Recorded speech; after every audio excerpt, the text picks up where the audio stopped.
What is up, everybody? Mike here, baseball collector. It is Sunday night. It is time for Beyond Cardboard. I am running late because I had a party at my house and I couldn't kick everybody out.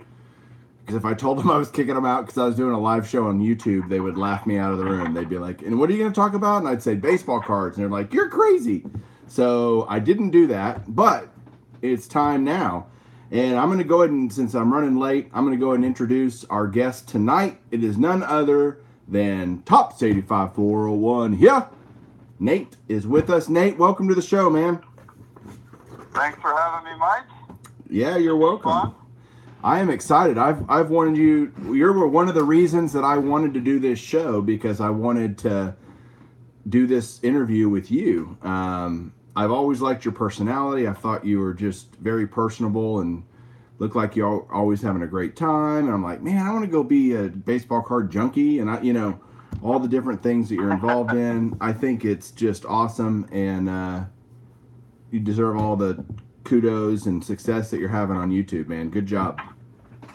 Well, I appreciate that, Mike. And of course, you've kind of got a lot of new people involved in the community. So you deserve a lot of kudos as well. You made it very fun in the last few months with all the new things that you've introduced into the community.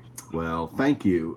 Speaking of introducing things in the community, congratulations on being a Hall of Famer. What was that like to find out you were in the YouTube Hall of Fame in the inaugural class? It was like, if you would have asked me when you started the contest if I thought I would be voted in the YouTube Hall of Fame, I would have said no. So it kind of was interesting to see it play out. And I appreciate the fact that people voted for me, and it's an honor.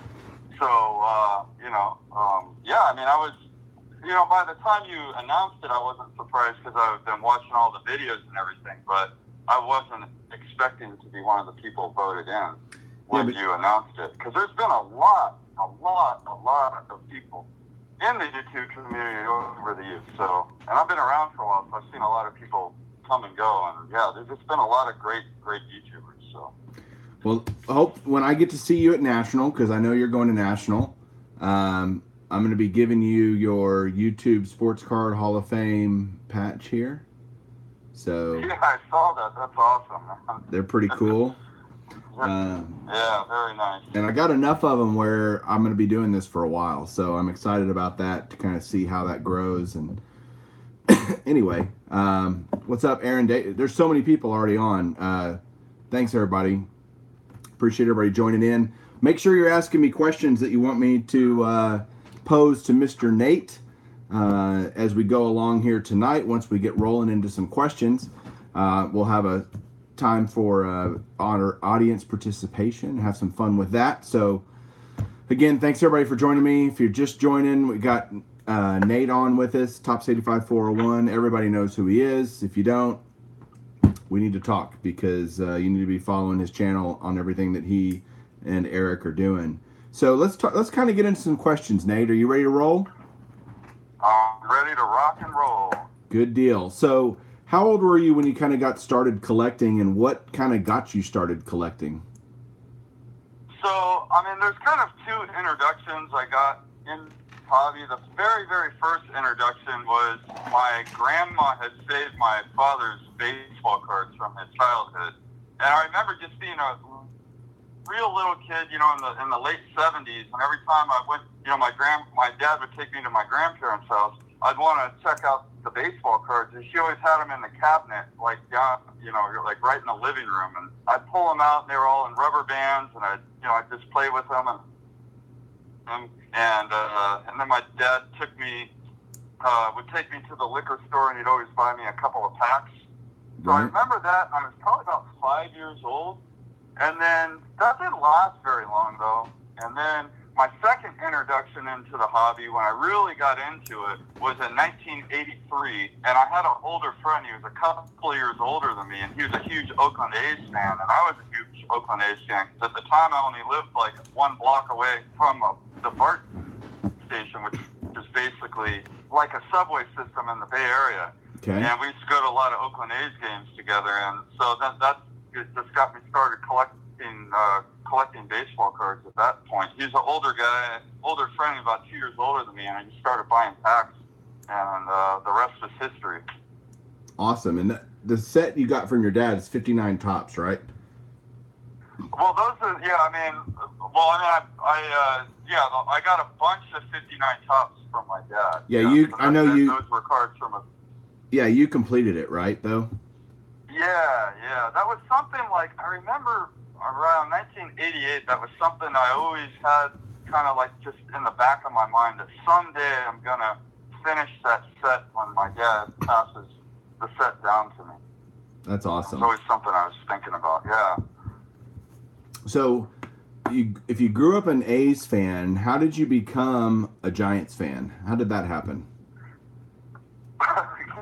Well, so I grew up an A's fan. They were my team in the 80s, and I didn't really even think about the Giants. And what happened was there was probably a period of about 5 years where I didn't really collect cards or watch baseball or do much of anything with baseball. And when I got back into it, my dad's side of the family was, huge Giants fans. And by then I had moved away from where I grew up, and then I just started following the Giants at that point. And I think it really started when the Giants signed Bonds. I mean, the Giants just became a lot more exciting.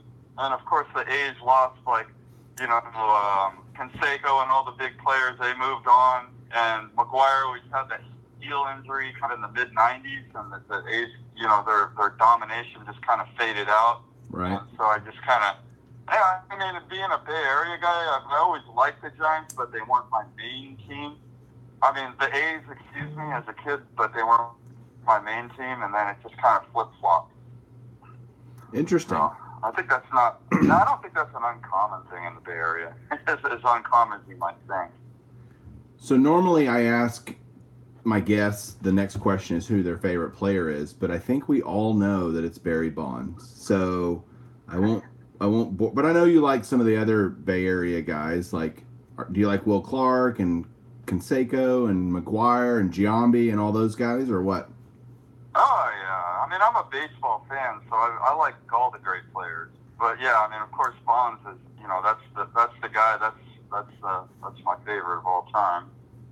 What's your favorite set of all time? Oh God, that's a tough one to answer, and the reason why is because there's so many genres in collecting. You got the pre-war, you got the kind of like post-pre-war.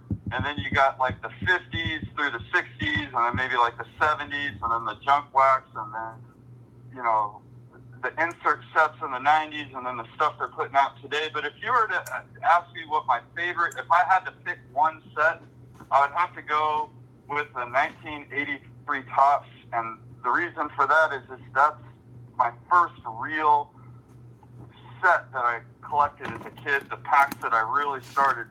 And there's so many great memories. It's just one of those nostalgic things about 1983 Topps. I just love everything about 83 Topps.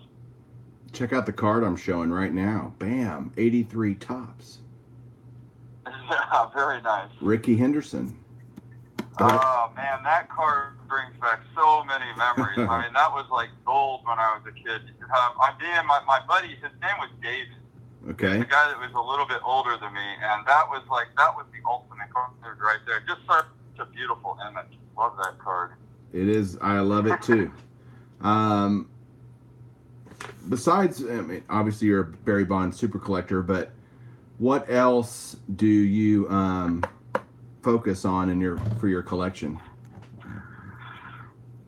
Man, yeah, I'm pretty much a straight up junkie.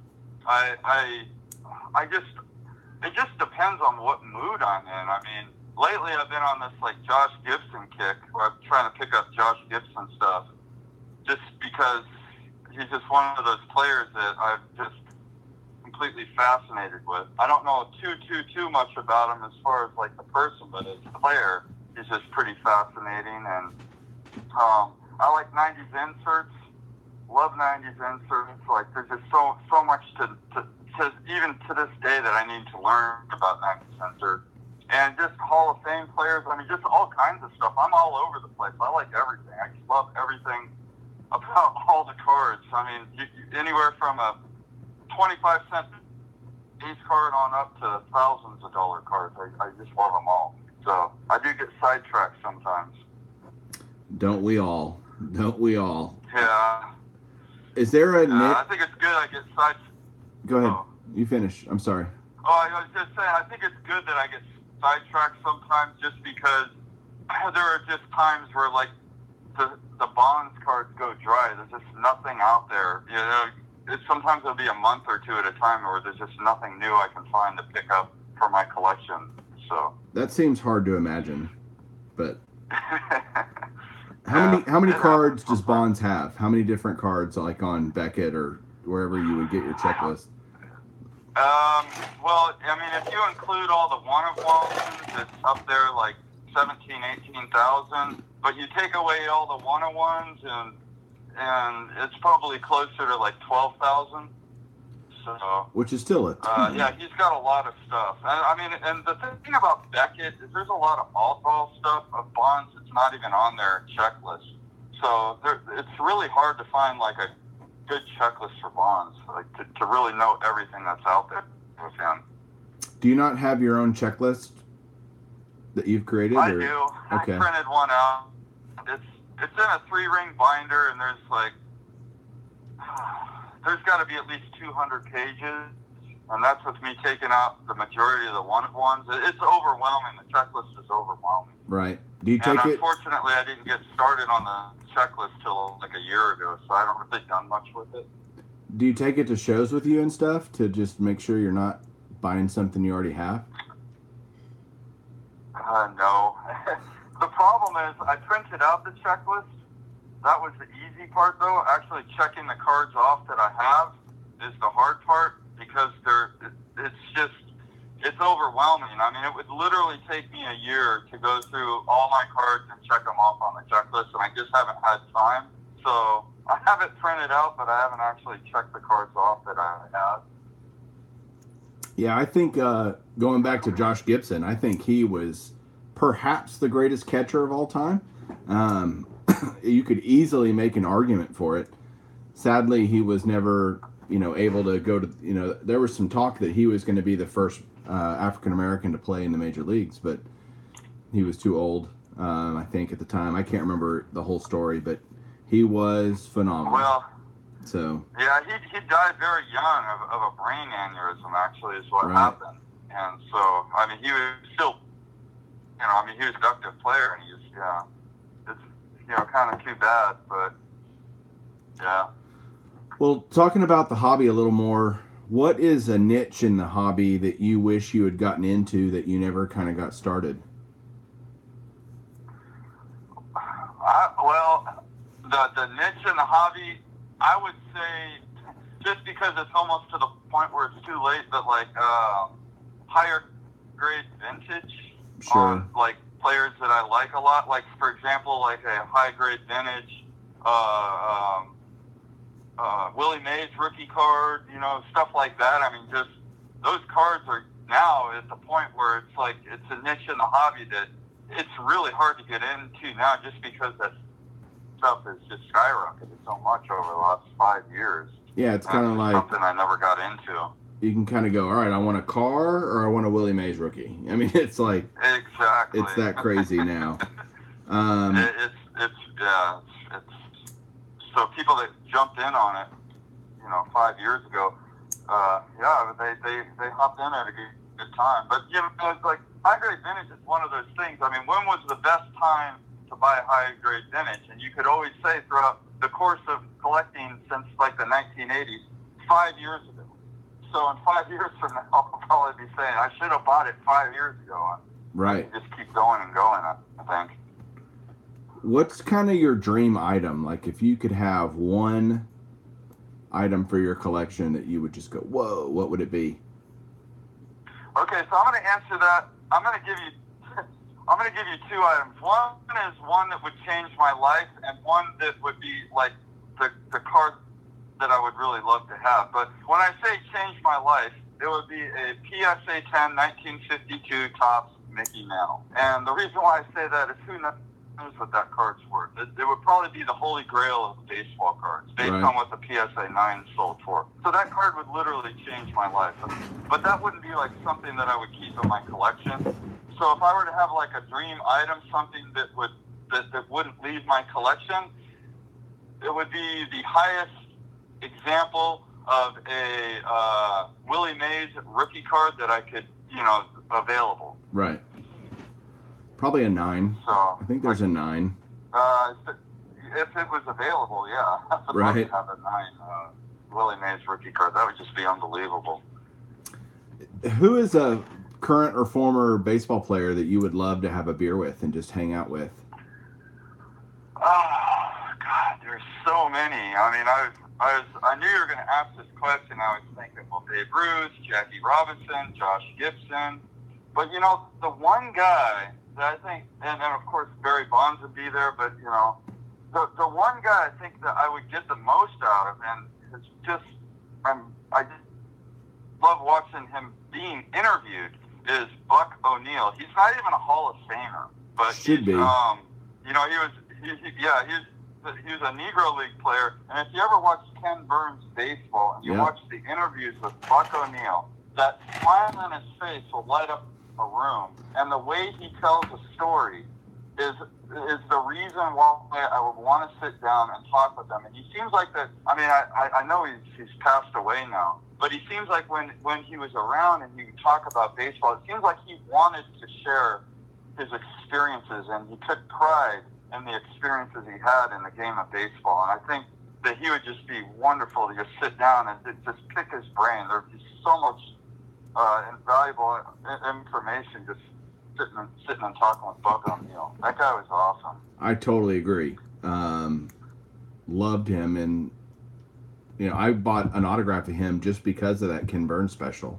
So. Oh yeah, he's just incredible. And I think incredible interview. I think he should be a Hall of Famer too. But let's switch gears a little bit. How many different? I know you're a big baseball fan in general. How many ballparks have you been to? How many different ones? Okay, so the ones that I've been to, one that's no longer around, of course, Candlestick. Then, and of course, AT&T. I've been to Wrigley Field, Comiskey Park, Safeco Field, and then I've been to the San Diego, Petco Park, and the one in Cleveland. I forget what they call that one now. So that's it's always Jacobs Field to me, but it's not. Yeah, Jacobs. I know, right? So 7 ballparks, and I was supposed to go to my 8th ballpark, but I had to cancel that trip. That would have been in Arizona, but I missed out on that this year. But I'm sure I'll be able to hit that ballpark soon. Well, what was your favorite of all the ballparks you've been to? Oh, it's such a tough call between Wrigley Field and AT&T, but I got to go with my Giants AT&T Park. I absolutely love that ballpark. Lame answer. That ballpark is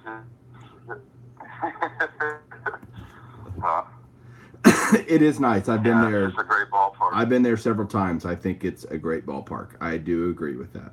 Yeah. There's just so much charm about that ballpark. It's just beautiful. But I've been to Petco too, and it's the most gorgeous ballpark I've ever been to is Petco. I loved it. Yeah, I love that. You know what?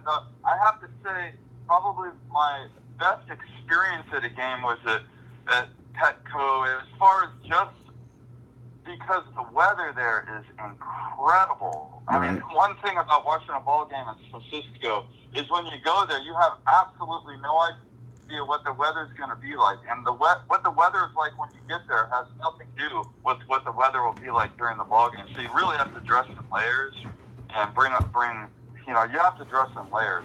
But boy, I'm telling you, San Diego, just the weather there is absolutely phenomenal. Just pristine weather for a ball game, for sure. Well, tell everybody kind of how you got started in YouTube and where that all came from. The way I got started in YouTube, I think it's probably pretty similar story as most of the people that you've interviewed so far. And really what it was is, I got this baseball card collection and I got no one to share it with. Right. You know, I mean, like my friends, my family, that I start showing them cards. Like, what are you doing? Come on, I don't want to look at this stuff. So, you know, of like, course, so I what? get bored one day, and I start, well, maybe there's people that collect baseball cards like me. So I go on YouTube, and what do you know? There's baseball card collectors out there, and they're posting videos about it. And it was just the coolest thing in the world. I thought it was great. And I watched videos for a while until I had a webcam, and that's what got me started with some videos on YouTube. Is after I got my webcam, and you know, I'm going to give this a try. I want to see people will appreciate my collection like I would like to, enjoy sharing my collection with other people that appreciate it. Awesome.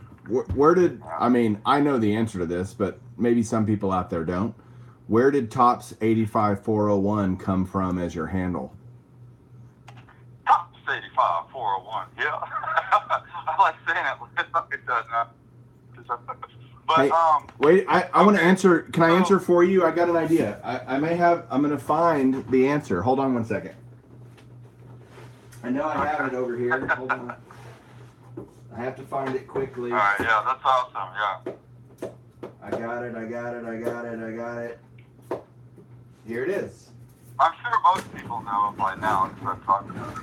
This is why Nate is called topps85401.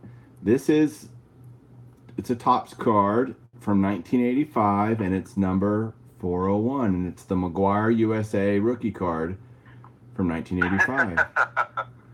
That's exactly right. So yeah, the reason why is that's just like it was just an easy name for me to remember, and I was a McGuire collector before I was a Bonds collector. So and that was my favorite baseball card in 1998. I couldn't get enough of those 85-401 Topps cards. And there it was kind of rolls off the tongue too. Yeah, it does. It's awesome, by the way. What other YouTubers that you watch do you kind of look up to? And thank you, Aaron, for the compliment. Aaron just complimented. I had to run to the Beast and go pick up my 85 Topps number 401 out of the Beast, and they were complimenting what me and my dad did. And thank you. But what other YouTubers do you look up to and kind of like to emulate or like their style or whatever? I mean, you know, I've been watching YouTube for a long time. I can get something out of almost every channel that I watch, and there's a lot of people that I watch. When I'm making my videos, I'm not really trying to emulate anyone. I'm just, I try to be original, but I do get ideas from other people, like on, maybe things to talk about, or, like different ways to change the angle of the camera to show off cards, or just like, but as far as like, oh man, there's just so many great YouTubers out there. I mean, so, okay, the question is, like what YouTubers do I look up to? I would say when I was making videos earlier on, I really did look up to a lot of YouTubers. They were the people that influenced me to make videos and stuff like that. I would look up to them. But, I mean, I guess I've known for so long that I basically, like think of everybody on YouTube as like has something to offer to the community and to the hobby. And I just think everybody is important to the community. So I don't know how to answer that question. That was such a political answer. Mumbling on. That was such a political answer. But it's not though. It's truly the way I feel. I mean, that's the thing. It's just the way I feel. I mean, I'll go through phases where I'll watch like certain people's videos more than others, but it's almost impossible to watch everybody's videos. So, but I enjoy what everybody brings to the community. At least people that I watch, on a regular basis. I definitely don't watch everybody that makes videos. I think that would be impossible. Yeah, but it is a cool time to be a part of the community, for sure. It seems like it's growing and in a cool place, I think. What about some of the... Absolutely. Let's talk about some of that growth. Some of the new YouTubers that you're watching, who do you think is... obviously, a lot of them are doing great jobs, but Any in particular that stand out to you? Yeah, I mean, there's a lot of guys making great content. I'm really impressed with like the quality of videos that the new guys are making. So that they're doing a great job. But like, there's a guy named G's Mikey. He's got like a incredible vintage collection. Yep, I watch him. I really enjoy his. Yeah, I really enjoy his videos. And then Diamond Yard Sports Cards is another one that I like a lot. A lot of vintage stuff there. And then there's a guy on the East Coast, Parkside.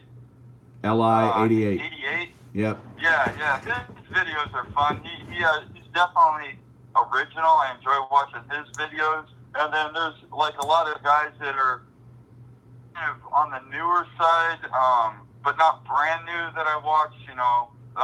So I mean, there's a lot of great content, a lot of great new guys, and I'm just glad to have them all in the community because that's kind of like what we need for growth in this hobby. We need new people to get excited about the hobby and bring growth into the hobby. That's how we're going to enjoy the hobby for many more years to come. There's more people in the community in the hobby. So you bet.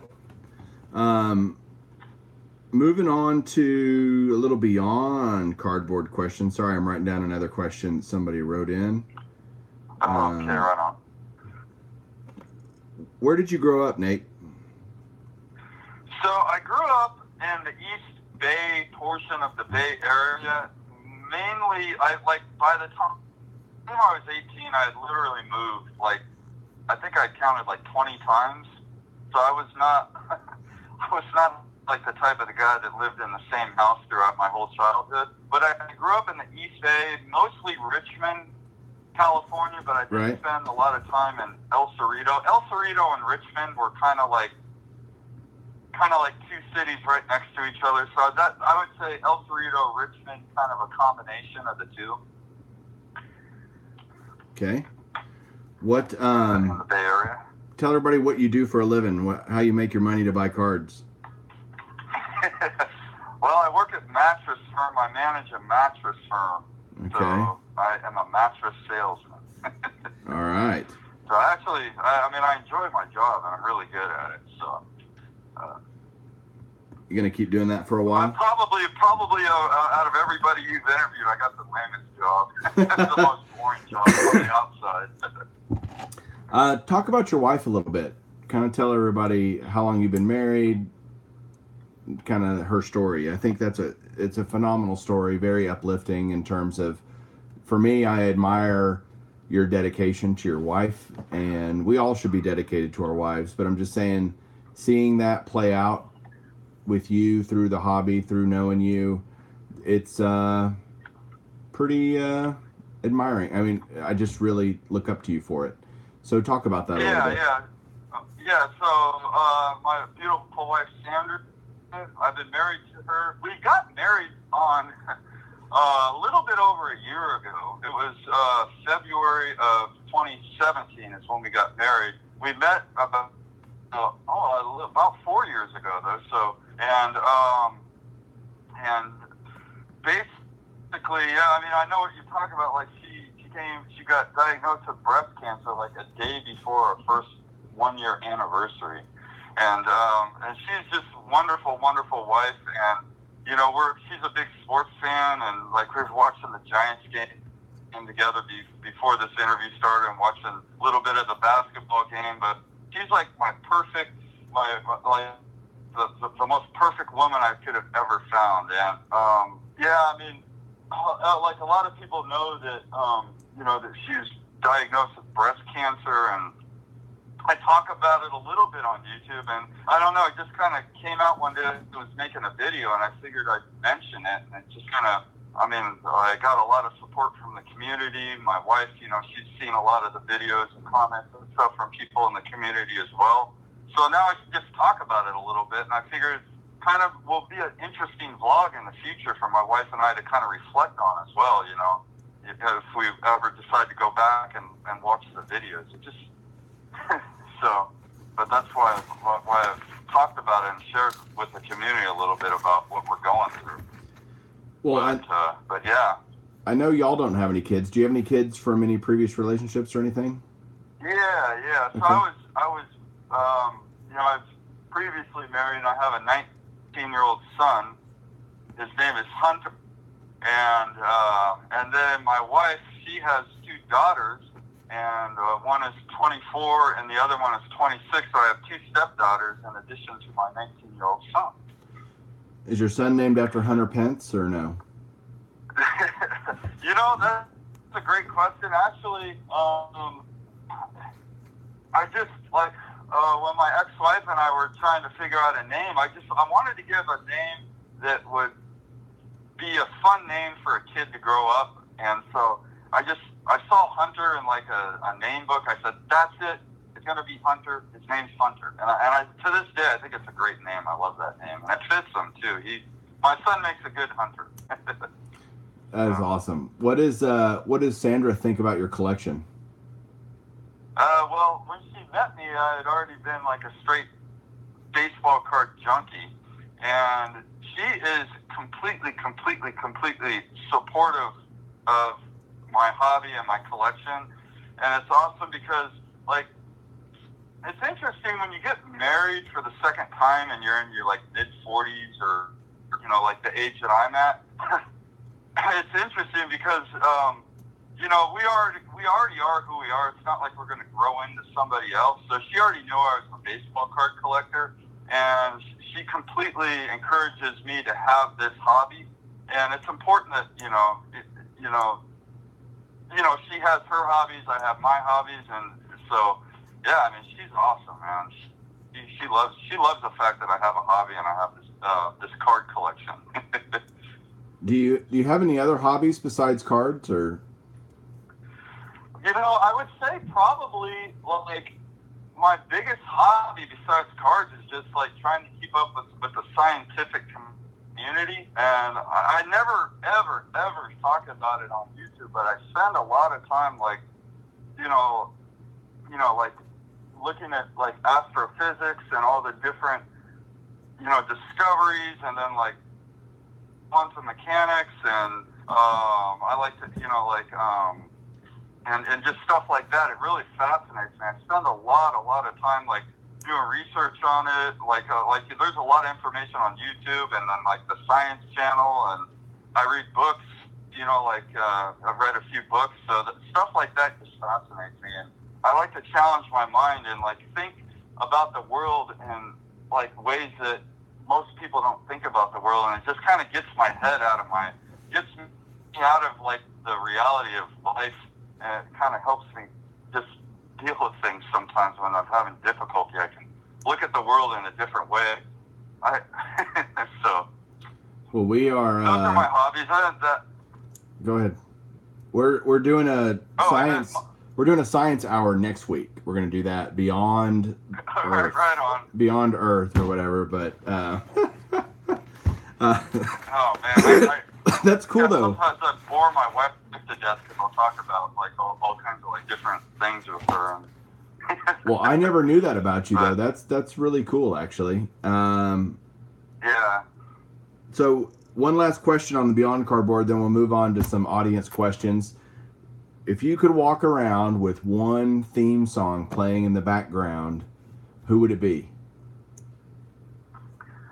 Well, the theme song that has kind of, if it was like today, specifically today, it would have to be A Lovely Day from Bill Withers.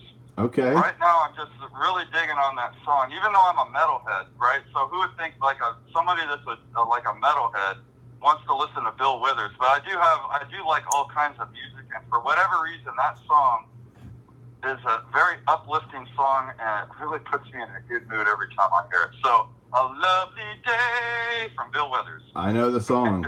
I love the song. That's a great song. Yes, I love that song. All right, we've got some questions from some of our viewers here. Are you ready to tackle some of those? Yeah.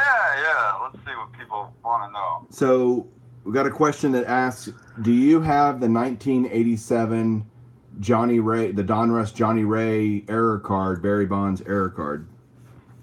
That is a great great question, and people ask me that question all the time, and I do not have that card. Wow. And the reason why is because, one, it's Bond's most expensive rookie card, and two, it doesn't depict Bonds. So Right. to me, it's just like a bad investment towards my Bonds collection. I just got a thing up against that card. If I could find one for $100, I'd pick it up. But that card in Gem Mint 10 sells for way too much money, or even a PSA 9. I mean, those things just sell for a lot of money. Yes, they are crazy. Yeah, there are so many more Bonds cards I would love to pick up to allocate those funds towards. Well, I've got several other Bonds questions for you. What Bonds card do you most regret passing up on that you wish you would have gotten? Okay, so that is another great question. Boy, you guys are asking great questions tonight. So I was at a TriStar show, I think in 2007, and the old Top Sterling, they had a Bat Barrel autograph booklet card of Barry Bonds, and I passed up on it. I never bought it, and it haunted me for 10 years. Okay. So I really wish I would have bought it. It was like $1,000 at the time, and I just couldn't see spending $1,000 on a card, even though I could have totally afforded it at that particular time. What is your most desired 90s Barry Bonds insert card? I would have to say the one that I don't have would be the 1998 Donruss Crusade Red. I don't have that one. I would love to have it. I got the purple and the green, but I don't have the red. No, number to 25, right? The Reds? Number to 25. Yeah. You know it, Mike. Are you going to National? I had everything. I purchased all my stuff to go to National, and I want to go, but it all depends on what's going on with my wife. And I mean, I talk about it with her all the time, and I'm not really going to know until like the middle of July, because she's, as many of you guys know, she's undergoing chemotherapy, and then after that she gets her surgery, and then after that it's the radiation. So it just depends on how she's feeling and whether I'm comfortable going, based on the timeline of her treatment. So I just saw breaking news that the Cavs won, so it's like LeBron's 8th straight finals or something like that. That's just crazy. Wow. Absolutely yeah. nuts. Well, congratulations to all you Cleveland fans out there. I don't know many Cleveland fans on YouTube. That's because there's not many Cleveland fans, period. So I don't know any. Do you know any, Nate? I don't. I know some Cleveland fans, but I know so many people on YouTube. I just can't think of anyone. Bam, at the snap of a finger. But congratulations to Cleveland. Go Cavs, I guess. The Cavaliers going back. Hopefully the Warriors will be going.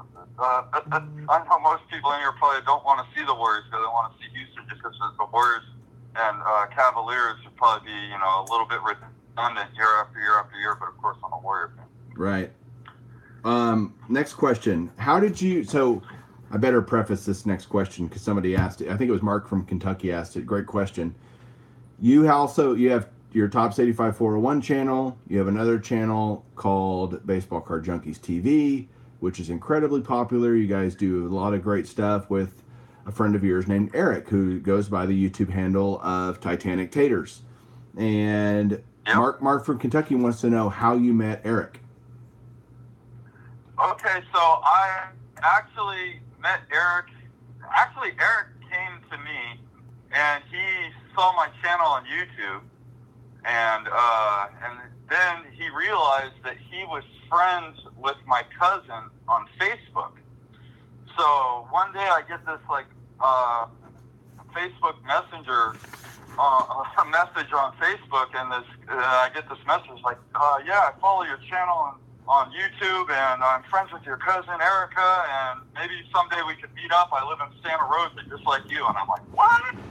And so I'm like, sure, well, why don't you come and meet me? And so that's how we met. And it was just like we just clicked instantly, and we've been best of buddies ever since, man. Eric and I.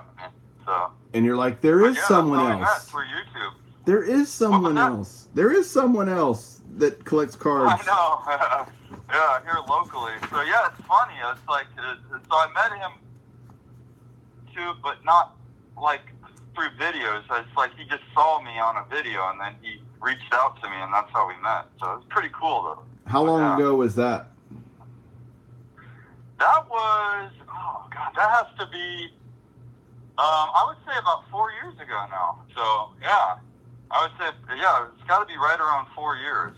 Wow. It seems like longer. It seems like I've known him forever, but that's still a pretty long time. Yeah.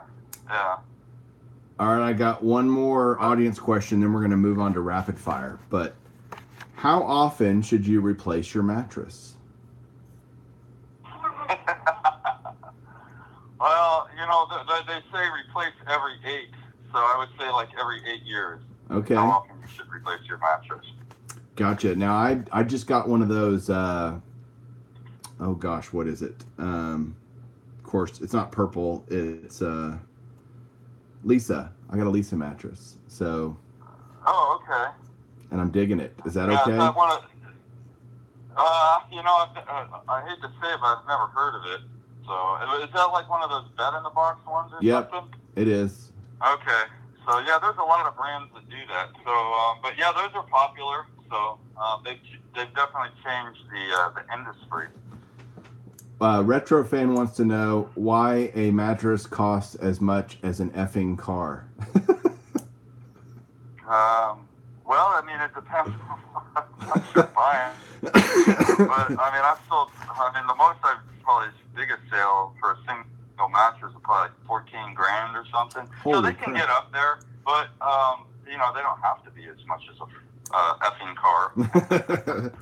Thank you for, I'm trying to keep it PG, but I can't control what people write on their comments. But, all right. Are you ready for some rapid fire? Yeah, let's see how rapid we can rapid fire it off. I meant rapid fire to be a segment that is actually, fast. And it's not that way because we end up either laughing or making extra comments, and it ends up not being very rapid at all. So it's meant to be, but we'll go with it and have some fun with it. My favorite one, which I always start with, is what's your favorite pizza topping? I would have to go with pepperoni. All right. Good deal. What is your favorite ice cream flavor? Chunky Monkey. I could sit and go through a whole pint of Chunky Monkey, no problem. What is in Chunky Monkey? I would say that would be like a banana-flavored ice cream from Ben & Jerry's that has chocolate chunks and then walnuts in it. It's so good. That sounds pretty good. I'm going to actually interrupt rapid fire here because Ray from Philly has asked the same question like 4 times, and I feel bad not asking it.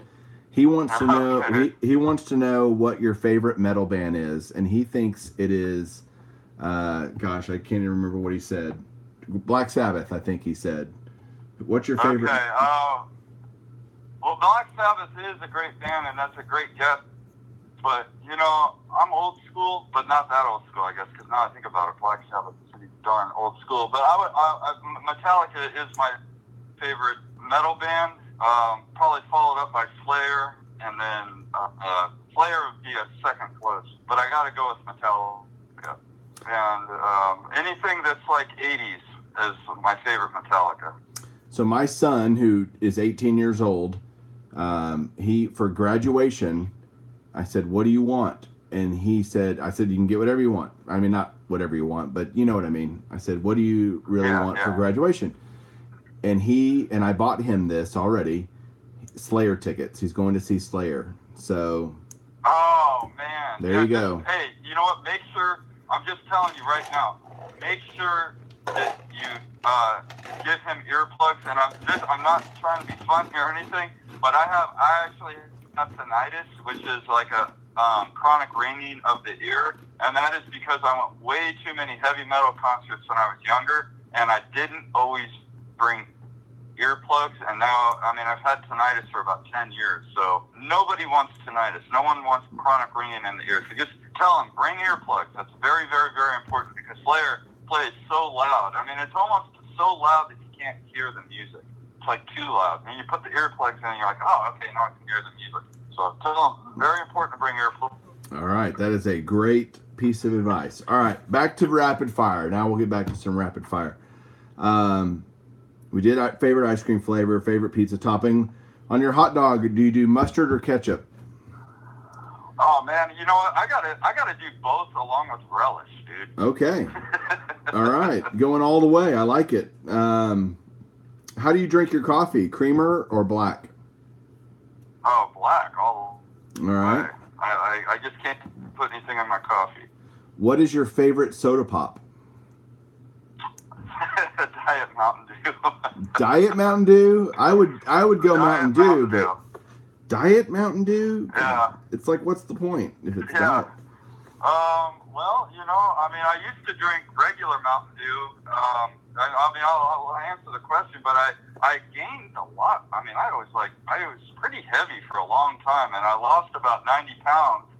And one of the first things I did was cut out soda when I lost all that weight. And then I started drinking soda again, and I discovered the wonders of Diet Mountain Dew. Yes, I love it. Good deal. Now when I drink regular Mountain Dew, it doesn't taste good to me. It's too sugary. So interesting. When you get used to it, it's hard to go back. So, are you a good dancer? I am a horrible dancer. What is your favorite board game? Monopoly, man. I collect baseball cards. All of us card collectors love Monopoly. It's so true, isn't it? I mean, it is hilarious how many of us love Monopoly. Well, because what is one of the key components of Monopoly? You accumulate, it's negotiating and trading, right? That's right. And trying to finish off a collection, right? Right. When you have a monopoly, right? It's got to be Monopoly. Favorite movie franchise? I would say The Matrix. That one's pretty good. Do you remember? You and I were both probably around because we're about the same age when we left the Matrix the first time. What were we? 20? What was that? 99? Does that sound right? Yeah, that sounds about right. So I was 26, and I remember leaving there going, that movie's going to change movies, and it did. You know, yeah, it was revolutionary. Definitely did.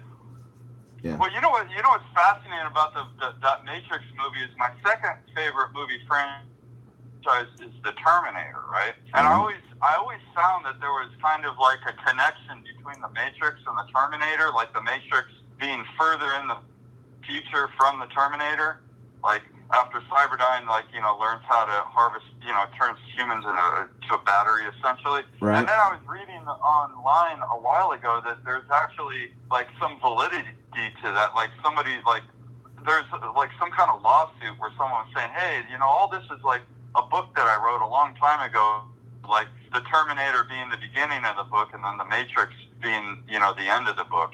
So I don't know. It all makes sense to me now. When I saw that lawsuit, I'm like, that makes sense. Would you take the red pill, Nate, or the blue pill? Oh, I don't know, man. That's a great question. We might be in the Matrix now. I probably would take the red pill. All right, here's another rapid fire question. How many YouTubers can you rattle off? You can rattle off their YouTube handles. How many can you do that have that are in real life have the first name of Mike? Go. Let's see. Well, baseball collector. Oh man, you put me on the spot. Of course, Mike O. Oh God, there's so many. People are gonna be yelling at me like, "Why didn't you think of me?" But I'm not.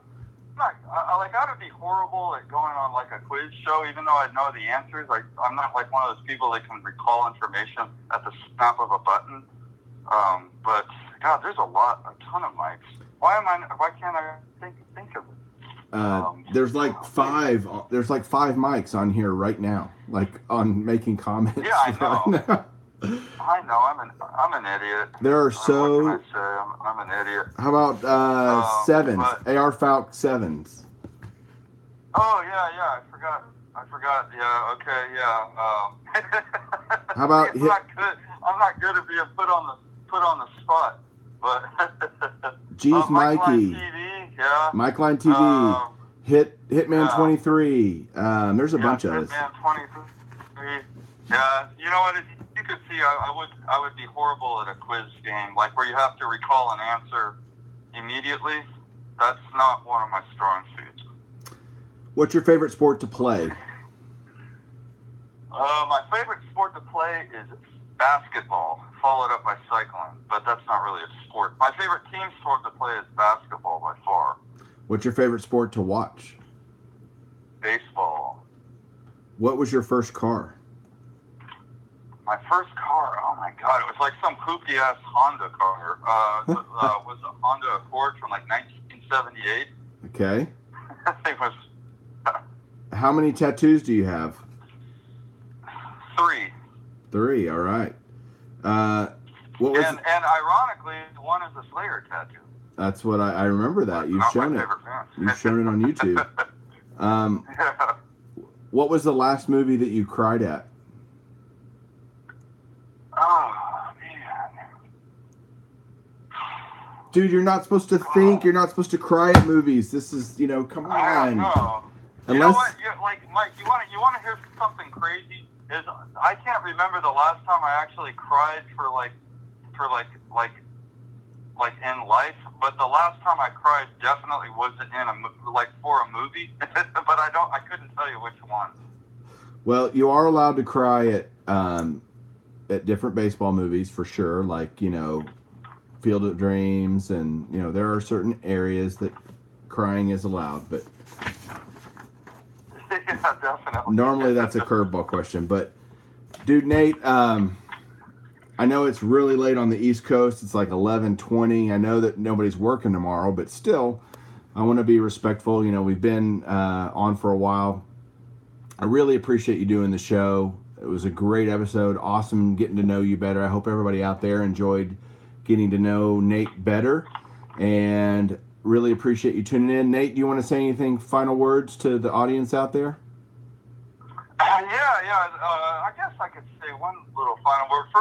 First of all, Mike, thanks so much for having me on. And I would say, if you're a true collector, a true baseball card junkie like myself, always look for ways to promote the hobby and be an ambassador to the hobby, and always just have fun with the hobby. The best advice I give anybody collects is have fun with the hobby. And I love this hobby. The hobby's been great to me, and I enjoy being great right back to the hobby. So, and yeah, that's basically what I have to say. Well, I appreciate it, man. I really hope, I know you're 50-50 on the national. I love what you do for the hobby. I would love to meet you in person, because that's what kept me probably from getting a Hall of Fame vote from you. So that was your criteria last year. But I would love to meet you and really enjoy talking to you and being someone that hopefully we call each other friends. And that is the coolest part about this hobby and about this community. So absolutely, yeah. It's amazing how many wonderful friends I've been able to make through this community. It blows my mind when I think about it. So, and I appreciate everybody that I'm friends with. Me too. And I will put a plug for those of you still hanging on here. Thursday night is my next Beyond Cardboard episode, not Sunday. I'm doing one Thursday night, and it's going to be with Jennifer. You guys know her as Baseball Card Babe. She will be my first non-YouTube Hall of Famer to have on the show. I'm excited about that. And she's going to be Thursday night at 7 o'clock Central Time is when we're doing that. So that'll be Thursday evening. Look forward to everybody being there. And you can hear from Jennifer. So, again, Nate, you're an awesome dude. Really appreciate it. Everybody have a great Memorial Day to everybody. Have a great night and keep collecting. See ya.